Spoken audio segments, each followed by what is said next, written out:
Princess Viera stood before the tall mirror in her private chambers and watched her silver skin shimmer under the pale light of 3 moons. Her violet eyes, large and deep like pools of still water, showed no emotion. She'd been trained since birth to hide what she felt. The Kesari people believed that emotions were dangerous. They believed that feelings made a person weak and foolish. Logic was their god, and silence was their prayer. But today, even her perfect training could not stop the cold fear that spread through her 3 hearts. Today, her father would announce her marriage to a human. She had heard terrible stories about humans her entire life. Her tutors had taught her that they were wild creatures who could not control themselves. They laughed too loud. They cried too easily. They fought wars over small things like pride and love. Their lives were short, barely 100 years, and this made them act without thinking. They rushed through existence like fire through dry grass, burning everything they touched. The Kesari lived for nearly 1,000 years. They moved slowly and thought carefully. They planned for centuries, not days. To them, humans were like children playing with weapons they did not understand, and now Viera would be given to one of these creatures. Like a gift. Like a prize. The door to her chamber opened with a soft sound, and her handmaiden Desha entered. The older woman's silver face was calm, but Viera could see worry in her eyes. "It is time, Princess," Desha said quietly. "The Emperor waits." Viera nodded once and followed her handmaiden through the crystal corridors of the palace. The walls were made of a clear stone that glowed with soft blue light. Everything in the Kesari world was clean and cold and perfect. There was no dirt, no chaos, no mess. Order ruled all things. The throne room was filled with nobles when Viera arrived. They stood in perfect rows, their silver robes flowing to the floor, their faces empty of expression. At the far end of the great hall, her father sat upon a throne carved from a single piece of black crystal. Emperor Kethvon was ancient, nearly 800 years old, and his silver skin had faded to a pale gray. But his eyes were still sharp and cold. Beside him stood a human.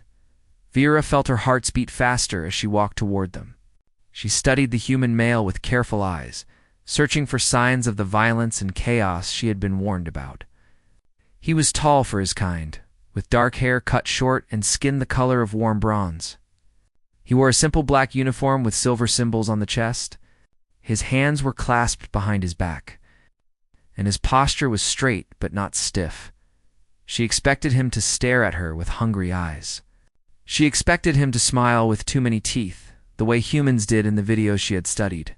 She expected arrogance or aggression or barely hidden cruelty instead. His brown eyes met hers with something that looked almost like sadness. "And understanding, my daughter," the Emperor said, his voice echoing through the silent hall. "This is Commander Elias Vance of Earth's Galactic Union. He will be your husband. Through this union, our peoples will find peace after centuries of mistrust. You will bear the weight of this alliance with dignity." Viera bowed her head. "Yes, father." She waited for the human to speak. She waited for boastful words or crude comments. She had prepared herself for anything. Elias Vance stepped forward. He did not try to touch her. He did not smile that too wide human smile. Instead, he bowed in the Kesari way, deep and respectful, his eyes lowered. When he rose, he spoke in a quiet voice. "Princess Viera, I know this is not what either of us chose. I will not pretend otherwise. This marriage was decided by people who care more about politics than about our wishes." The nobles shifted uncomfortably. This was not how such things were done. Honesty was considered rude in formal settings, but Elias continued, his eyes now meeting hers. "I cannot promise that I will be perfect. I am human, and we make many mistakes. But I can promise you this. I will never lie to you. I will never try to control you. And I would like to be your friend first, if you will let me." Viera did not know what to say. In all her studies, in all her preparations, she had never expected this. Kindness from a human seemed impossible. It had to be a trick, a clever strategy to lower her defenses. "You speak strangely for a human," she said, her voice flat and careful. "I speak honestly," Elias replied. I know your people value logic over emotion. I know you have been taught that humans are dangerous and unpredictable. Perhaps we are, but not all of us wish to conquer or control. Some of us simply want to live in peace with those who are different from us. The Emperor made a small sound of impatience. Enough talk. The formal bonding ceremony will take place in 3 months. Until then, you will spend time together under the supervision of the court. You are dismissed. Vera bowed again and turned to leave. She felt Elias fall into step beside her, keeping a respectful distance. They walked in silence through the crystal halls while servants and nobles watched with curious eyes. When they reached a quiet garden filled with pale flowers that glowed softly in the darkness, Vera finally stopped. You should know, she said without looking at him, that I do not trust you. I do not trust any human. Your kind has caused much suffering in the galaxy. I know, Elias said simply. And your people have caused suffering too. Every species has darkness in its history. What matters is what we choose to do now. Vera turned to face him. And what do you choose, human? Elias looked at the glowing flowers around them. A small creature with 6 wings fluttered past his face, and he watched it with gentle eyes. Choose to be kind, he said. Even when it is difficult. Even when others are not kind to me. It is the only choice that makes sense to me. Vera studied him for a long moment. She searched for lies in his eyes and found none. But she had been warned that humans were good at hiding their true nature. Words are easy, she said.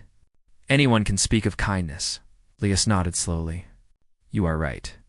Words mean nothing without action. He smiled then, a small and gentle smile that did not show teeth. I suppose I will have to prove myself. He bowed once more and walked away, leaving her alone in the garden. Vera watched him go, her mind spinning with confusion. She did not understand this human. He did not fit the picture she had built in her mind, but she would watch him closely. She would wait for his mask to fall away. And when it did, she would see the monster that surely hid beneath. She had no way of knowing that in the months to come, Elias Vance would prove himself in ways she'd never imagined possible.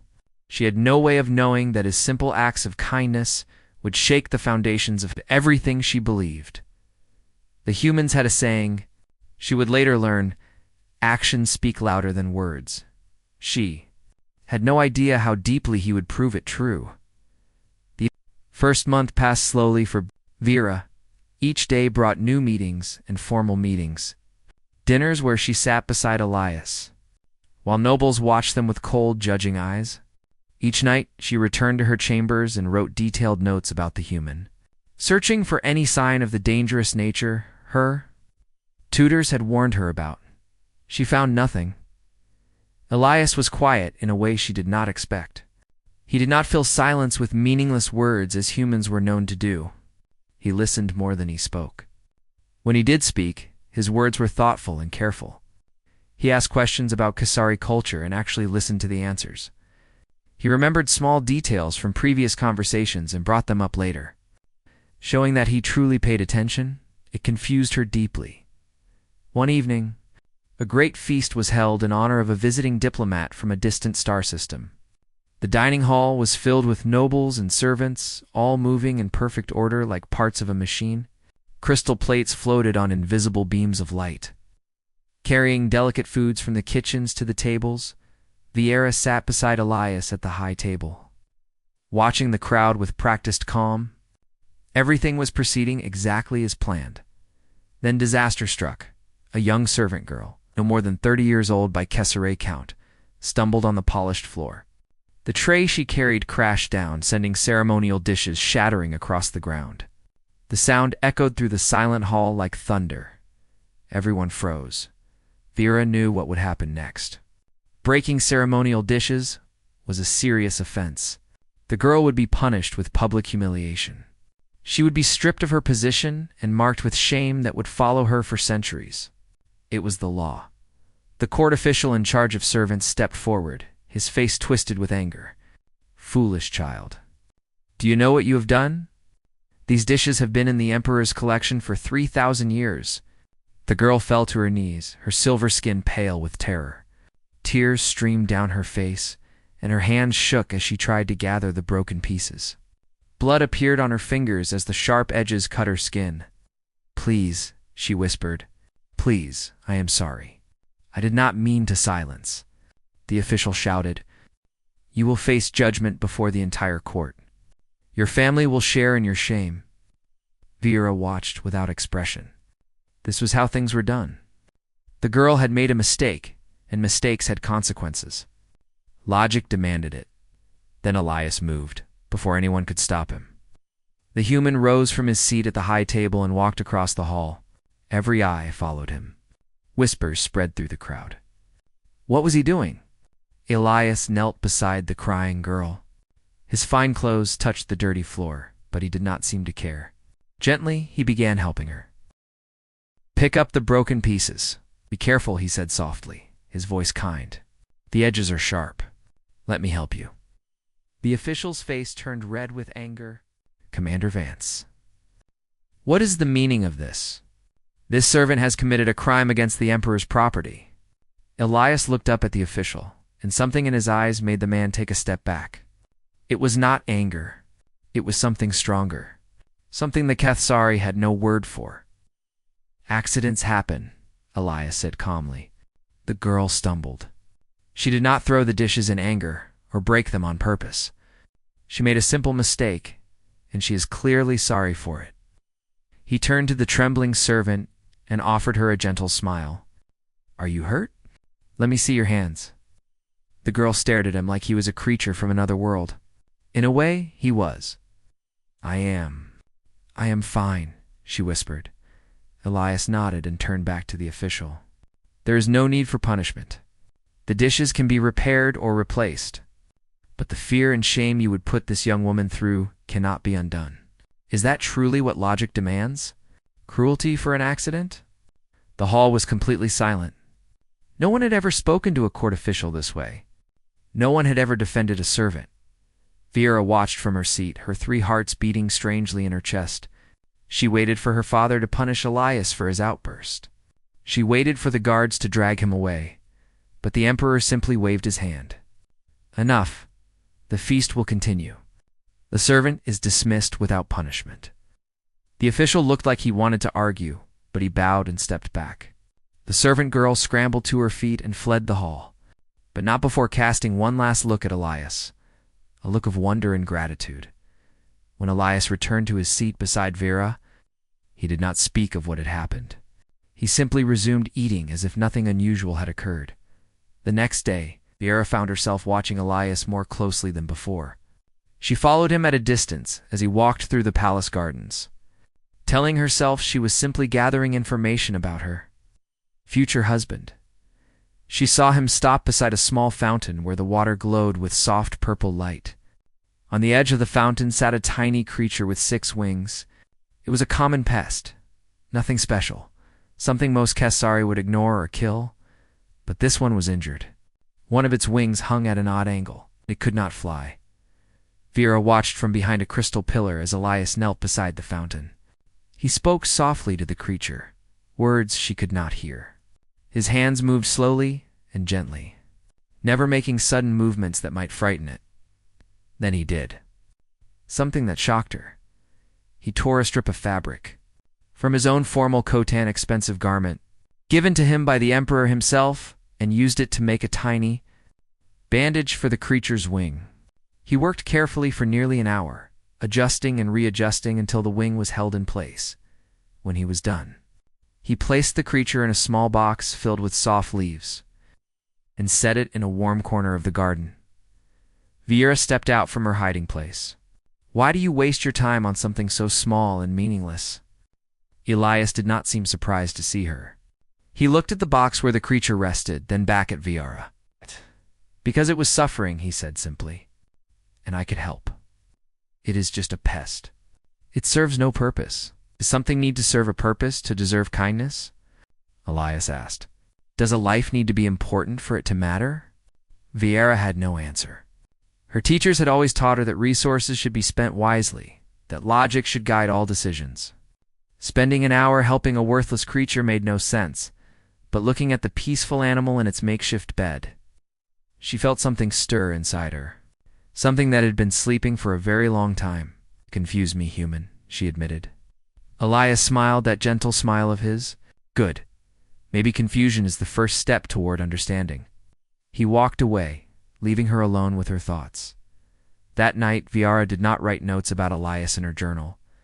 Instead, she sat by her window and watched the 3 moons rise over the Crystal City. For the first time in her life, she wondered if everything she had been taught might be wrong, and that wondering felt like the beginning of something she could not name.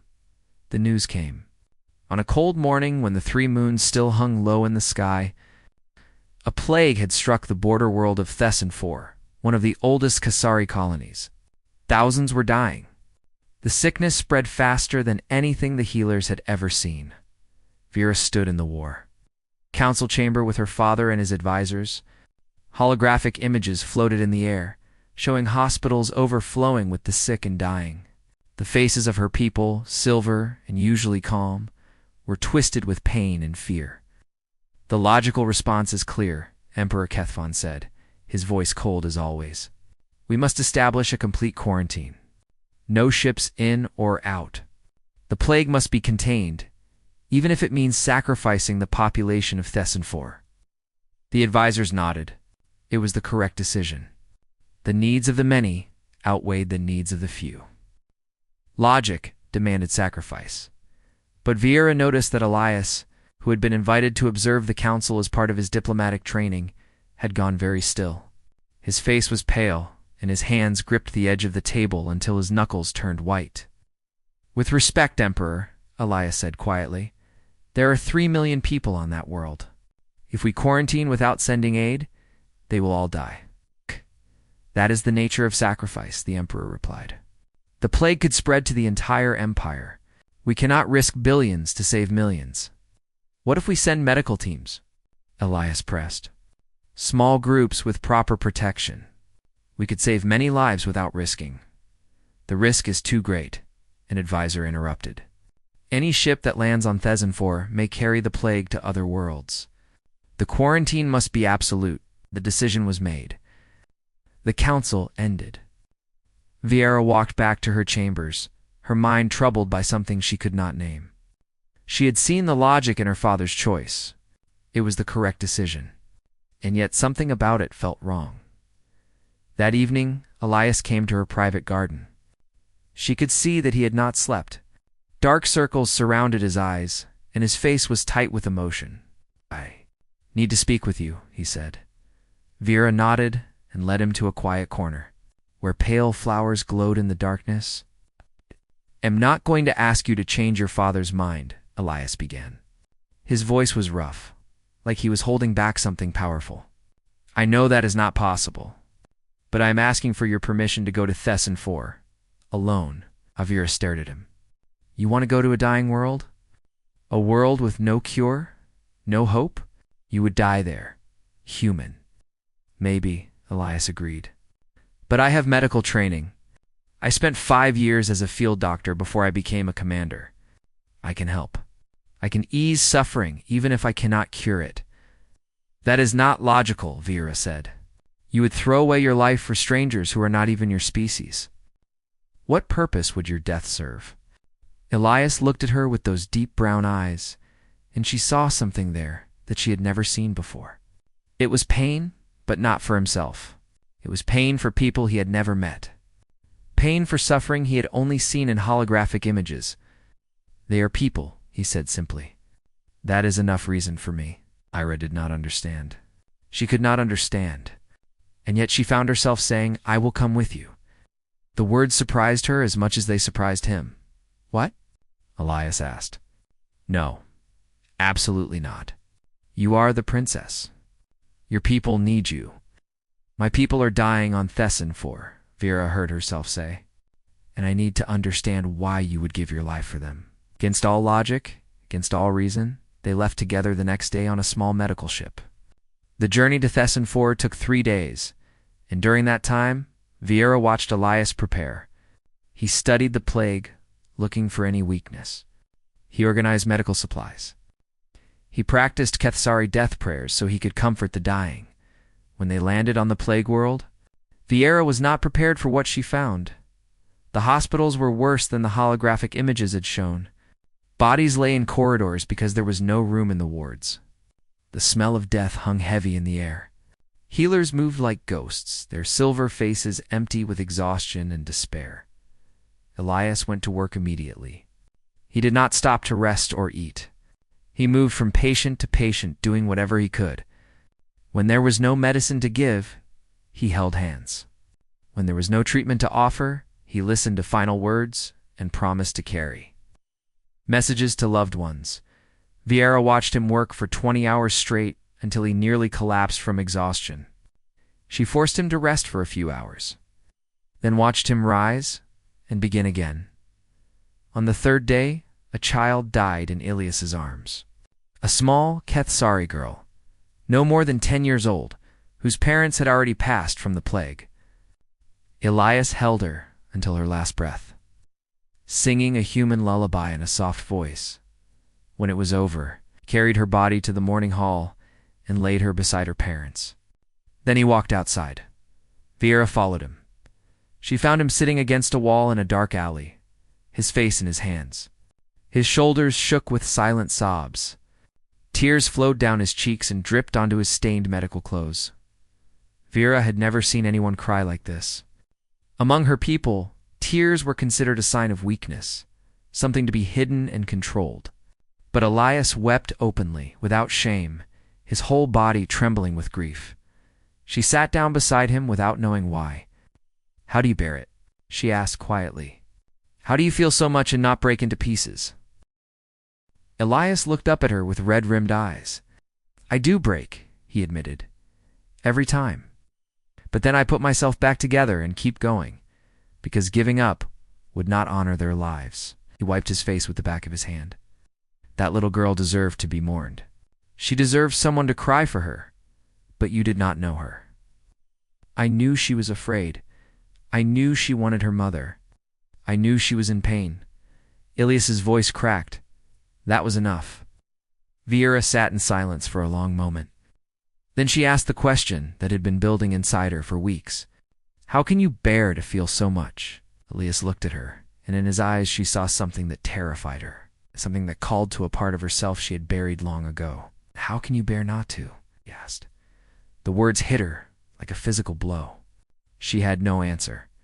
She had never considered that feeling nothing might be its own kind of pain. They stayed on Thesan 4 for 2 more weeks. The plague eventually burned itself out, but not before claiming half the population. Elias worked until the very end, and Viera worked beside him. She learned to hold the hands of the dying. She learned to speak words of comfort. She learned that logic alone could not ease the passing from life to death. On their last night, as they prepared to leave, Viera found Elias standing on a hill overlooking the city. Smoke rose from the funeral pyres, and the sky glowed orange with their light.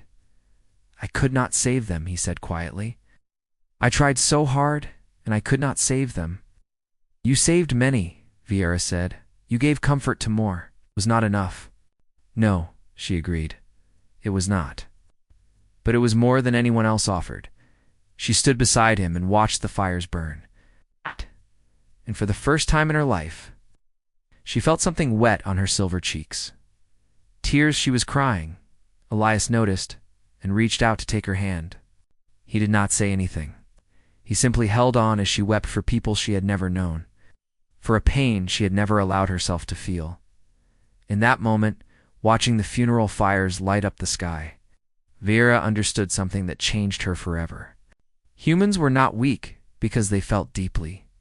They were strong because they felt deeply and chose to act anyway. They knew the weight of loss, the pain of failure, the agony of grief. And still they moved forward. Still they helped. Still they loved. It was not chaos. It was courage. And it was beautiful.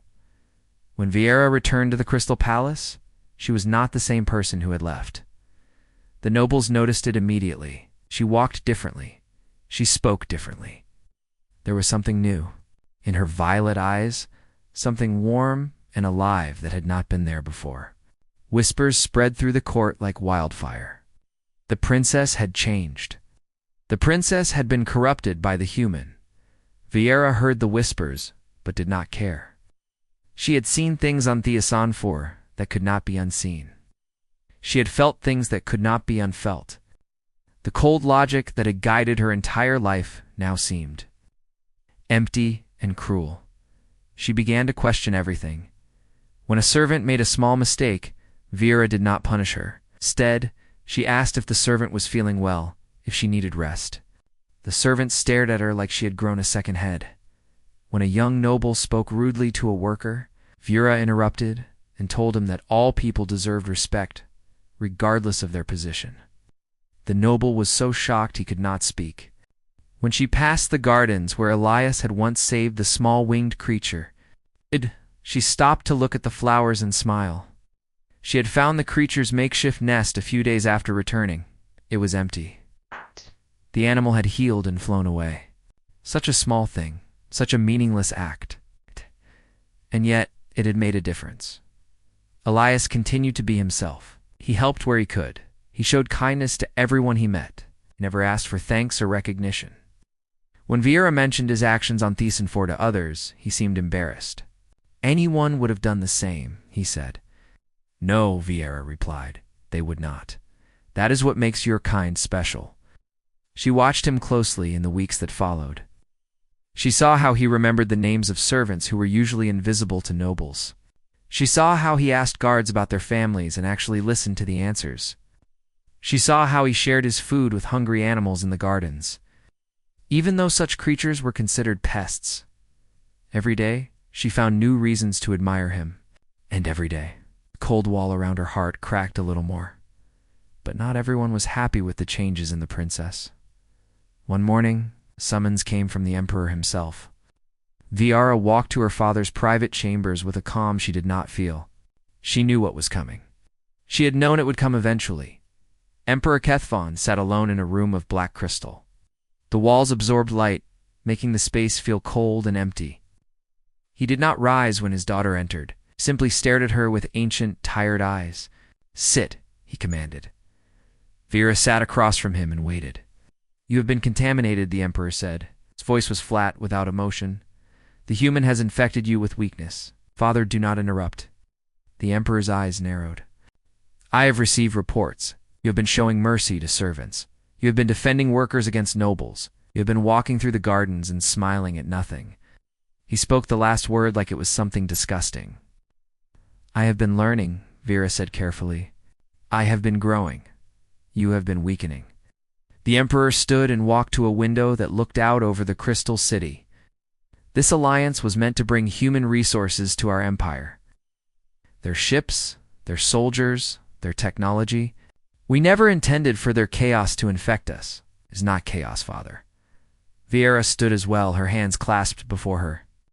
On Theosan 4, I watched Elias work himself to exhaustion, helping strangers. I watched him hold dying children and weep for their pain. I watched him give everything he had, knowing he could not win, simply because he refused to let people suffer alone. Foolish, the emperor said. Wasteful, perhaps. Ada took a deep breath. But I also watched our own healers follow the rules perfectly. They stayed behind safety barriers. They protected themselves first. They let people die alone because regulations said they should not risk infection. Her voice grew stronger. Tell me, Father, which response was truly logical? Which one made more of a difference? The emperor was silent for a long moment. The humans saved more lives, Vieira continued. Not because they had better medicine or more resources, but because they cared. They felt the pain of others and could not stand by and do nothing. Is that weakness, or is it a strength we have? Forgotten? Emotion clouds judgment, the emperor said, but his voice had lost some of its certainty. Perhaps. A cold logic without compassion is just another kind of blindness. Vieira stepped forward. I watched Elias give away his own food to hungry workers. I watched him tear his expensive clothes to bandage a wounded creature that served no purpose. I watched him kneel beside a frightened servant and treat her like she mattered. She paused, gathering her courage. Father, when was the last time any of us treated a servant like they mattered? When was the last time we felt grief for the suffering of others? When was the last time we did something kind, not because it was logical, but simply because it was right. The Emperor turned to face her. For the first time in her life, Viera saw something in his eyes that looked like doubt. "You speak dangerous words," he said quietly. "I speak true words. Our people have forgotten how to feel. We call it strength, but it is a prison. We have locked away the best parts of ourselves in the name of logic and order." Viera felt tears prick her eyes, and she did not try to hide them. "Elias showed me that there is another way. A harder way, perhaps. A more painful way. But also a more beautiful way." The Emperor was silent for a very long time. Finally, he turned back to the window. "Leave me," he said. "I need to think." Viera bowed and walked to the door. Before she left, she turned back one more time. "Father, I love our people. I want the best for our empire. But I have learned that the best future is not built on cold logic alone. It is built on kindness, on compassion, on the courage to feel deeply and act anyway." She smiled through her tears. "The humans have much to teach us if we are willing to learn." She left her father alone with his thoughts. In the days that followed, something strange began to happen. Whispers spread through the palace, but they were different now. Some nobles began to speak quietly of their own doubts. Some servants shared stories of small kindnesses they had seen from the human commander. Else, a quiet revolution was beginning, not in the streets, but in the hearts of the people. One young noblewoman who had lost family on Thesan IV approached Viera in the gardens. "Da-da-da-da. I heard what the human did," she said softly. "I heard he held the hands of the dying and wept for them." She looked down at her silver hands. "No one from our own world offered such comfort. I wanted to thank him." "Thanked him yourself?" Viera said with a gentle smile. "He would appreciate it."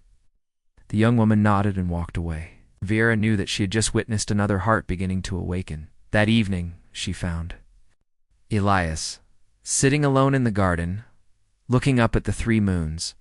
"I heard about your conversation with the Emperor," he said. "Are you in trouble?" "Perhaps," Viera admitted, sitting beside him, "but I do not regret what I said.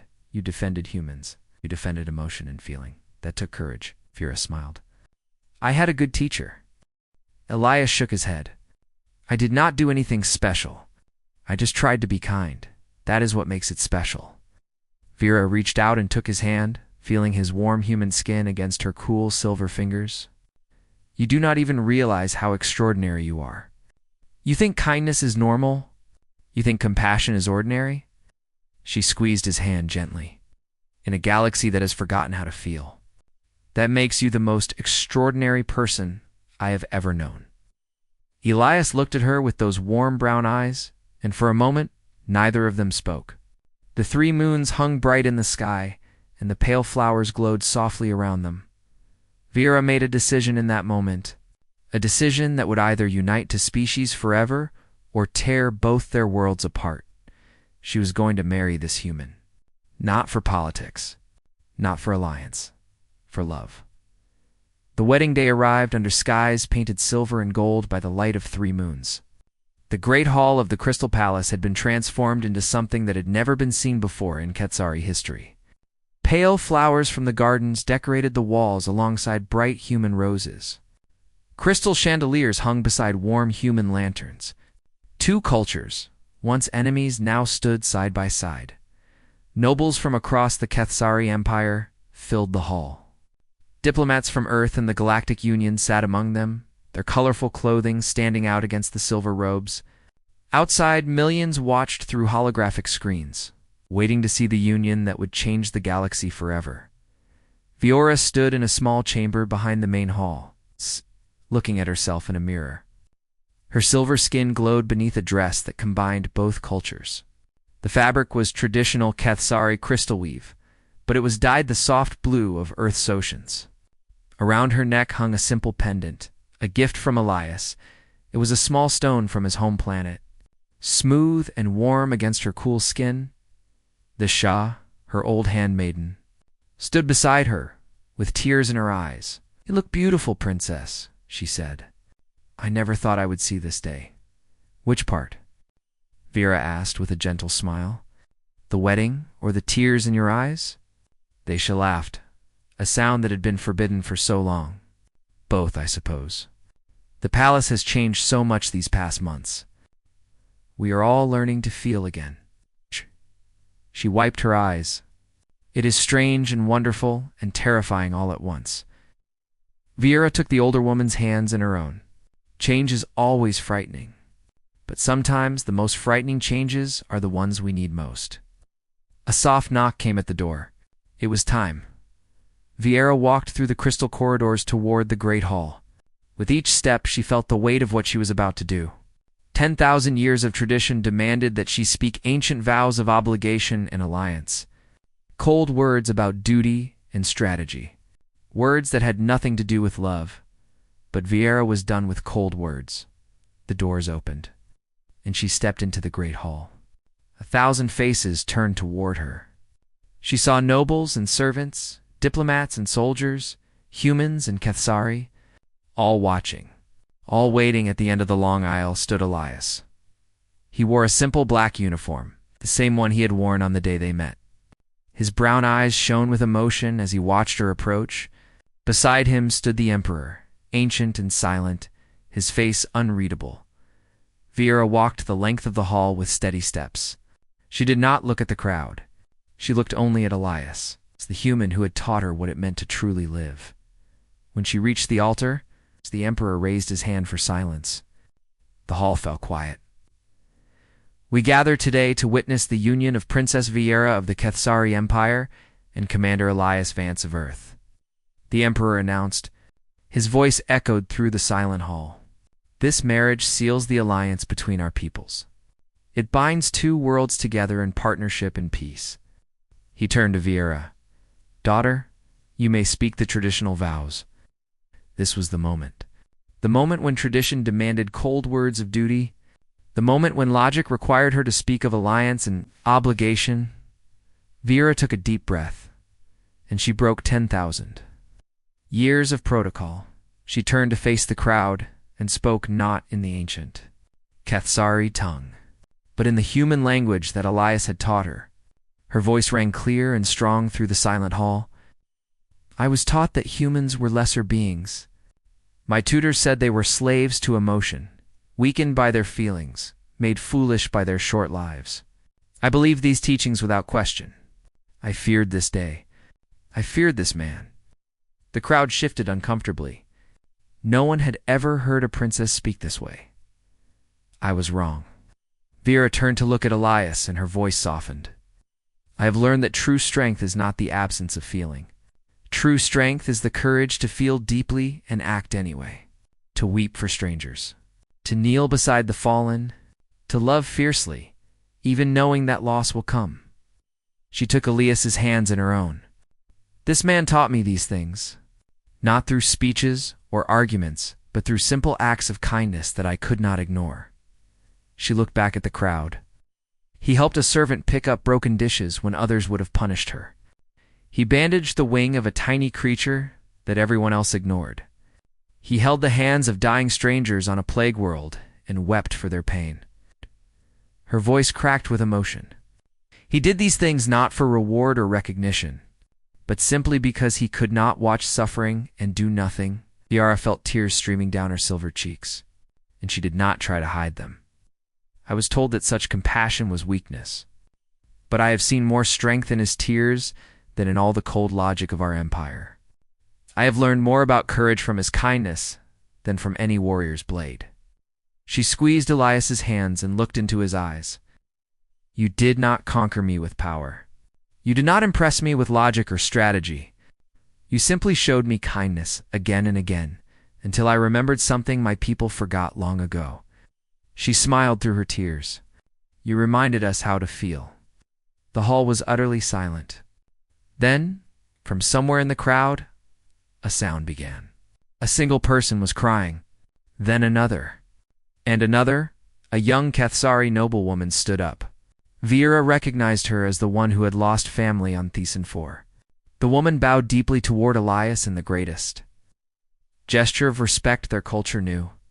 Then another noble stood and bowed. And another. And another. Soon, half the hall was standing. Humans and Kethsari alike, bowing to the man who had shown them that kindness was not weakness. Elias looked overwhelmed. Tears glistened in his brown eyes as he tried to speak. "I do not deserve this," he whispered to Vera. "I did not do anything special." Vera smiled and reached up to touch his face. "That is exactly what makes you deserve it. You taught me something beautiful. Compassion does not ask if someone is worthy. It does not calculate cost and benefit. It simply gives, without condition, without expectation." She leaned forward and kissed him gently. The first public kiss in Ketsari history. When they parted, the Emperor stepped forward. His ancient face was still unreadable, but something had changed in his eyes. Something that might have been the beginning of understanding. "The vows have been spoken," he announced. "The union is complete." The crowd erupted. In sounds that had not been heard in the Crystal Palace for 10,000 years, laughter, cheers, crying, humans and Ketsari embracing each other. With genuine joy, in the years that followed, the Ketsari-Human alliance became the most powerful force for peace the galaxy had ever known. But it was not powerful because of weapons or wealth. It was powerful because of hospitals and schools and relief missions that rushed to help wherever suffering was found. When other species asked what made the alliance so strong, the answer was always the same. It was not built on cold calculation or mutual benefit. It was built on something older and deeper. Something the humans had never forgotten, and the Ketsari were learning to remember kindness. Historians would later study this golden age and try to find its origin. They looked at treaties and trade agreements. They analyzed political strategies and diplomatic moves. But the truth was simpler than any of them realized. The galaxy changed because a single human helped a servant pick up broken dishes, because a wounded creature found gentle hands willing to help, because a man wept for strangers and felt no shame, because he proved again and again that kindness matters. That compassion is strength. That feeling deeply is not a weakness to be hidden, but a gift to be shared. On the night of her wedding, as Viera danced with her human husband under the light of 3 moons, she thought about how much had changed. She had been so afraid of this moment. She had been so certain that humans would bring only chaos and pain. Instead, they had brought something far more dangerous. They had brought hope, and as she looked into the warm, brown eyes of the man who had changed everything, she understood at last what made humanity special. It was not their technology or their strength or their numbers. It was their hearts. Hearts that felt everything and loved anyway. Hearts that broke and healed and broke again, always ready to care one more time. Hearts that refused to accept suffering as normal, that fought against darkness, not with weapons, but with warmth.